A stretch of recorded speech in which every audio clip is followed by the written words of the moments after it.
बहुत शांत और शांत हो जाएंगे और गहरी शांति। धीरे धीरे हम शांत हो रहे हैं। अपनी स्पाइन के निचले सिरे पर हमने अपने मन को बिठाया हुआ है। हमारा ये चंचल मन एक जगह ठहरता नहीं है, लेकिन स्पाइन पर ये आसानी से रुक जाता है। जितना जितना हम स्पाइन पर अपने मन को बैठा के रखेंगे, उतना उतना हमारा मन बहुत शांत होगा, शुद्ध होगा और हमारे मन की एकाग्रता बढ़ेगी, मन की शुद्धता बढ़ेगी। हमारे मन में शुद्धि आएगी, हमारा स्वास्थ्य बहुत अच्छा होगा, शारीरिक स्वास्थ्य भी बहुत अच्छा होगा और मानसिक स्वास्थ्य भी बहुत अच्छा होगा।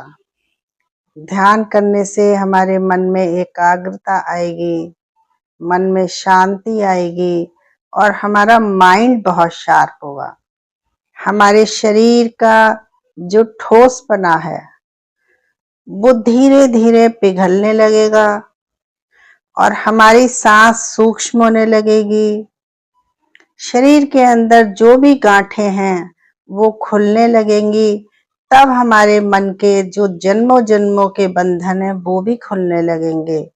तब हमारे अंदर प्रज्ञा वाला ज्ञान जागेगा, विवेक जागेगा, धैर्य जागेगा, सहन शक्ति आएगी, त्याग की भावना आएगी, दान की भावना आएगी और सबसे बड़ी बात है कि हम क्षमा करना सीखेंगे और हमारी वाणी विनम्र होगी। हम रुकना सीखेंगे, ठहरना सीखेंगे। हमारे मन में ठहराव तभी आएगा जब हम अपनी स्पाइन को बहुत ध्यान से देखेंगे।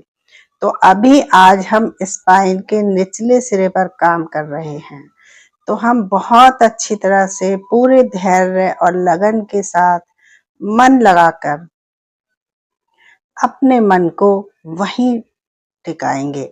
हम मन से मन को ठीक करेंगे, मन से मन को देखेंगे। जब मन वहां बैठा है तो उसे हमें बराबर देखते रहना है। तो वो कौन देखेगा? वो हमारा मन ही देखेगा। मन ही मन को वहां स्पाइन के निचले सिरे पर बैठा हुआ देखेगा और देखेगा कि बहुत ध्यान से मन बैठा है। और यदि भाग गया मन, तो मन को पकड़ कर कौन लाएगा? यदि मन तो चंचल है, एक जगह टिकता नहीं है, तो यदि मन भाग गया तो उसको पकड़ के लाने वाला कौन है? पकड़ के लाने वाला भी मन है। एक ऊपरी मन है और एक भीतर वाला मन है। तो जब हम अपने ऊपर वाले मन को टिका देते हैं तो फिर भीतर वाले मन से हम काम करवाते हैं। तो भीतर वाला मन जो है वो बाहर वाले मन को पकड़ के लाएगा और बिठा कर रखेगा। इसी को माइंडफुलनेस कहते हैं। माइंडफुलनेस का अर्थ यही है कि मन से मन को पकड़ो, मन से मन को जानो, मन को मन से ठीक करो। तो ये हमारा मन ही है जो हमें भगाता है, अच्छे काम में मन नहीं लगने देता है। बाहरी आकर्षण में हमारा मन हर समय भागता रहता है, दौड़ता रहता है। मन को भगाने की जरा सी भी आवश्यकता नहीं है।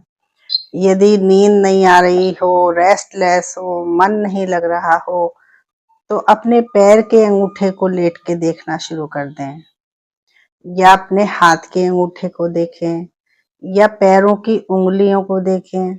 और सबसे बड़ी बात, जो हथेलियां हमारी हाथों की और पैरों के जो तलवे हैं, उनको जब हम बहुत ध्यान से देखते हैं, मन को वहां पर ले जाते हैं, मन से मन को देखते हैं, तो बहुत जल्दी हमारा मन टिकने लगता है।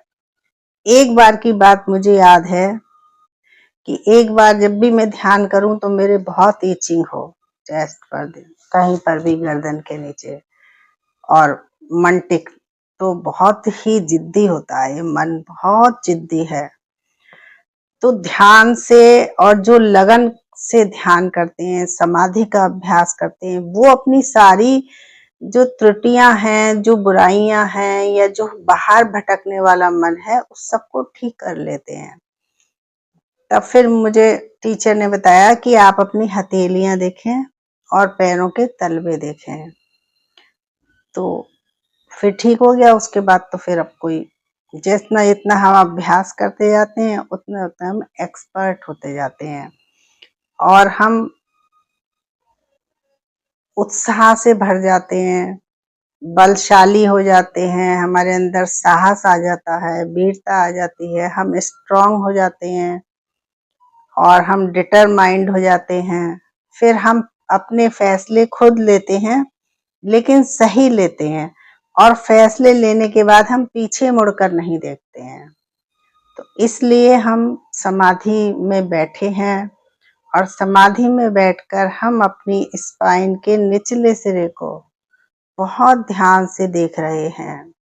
वहीं पर मन टिका रहे। यदि मन भागे तो उसे वापस लेकर आएंगे और वापस नहीं आता है तो घबराएंगे नहीं, निराशा आने ना पाए। 2 गहरी सांस लेंगे। गहरी सांस लेने से तुरंत मन शांत हो जाता है और टिक जाता है। इसलिए सांस लेने को बोला जाता है।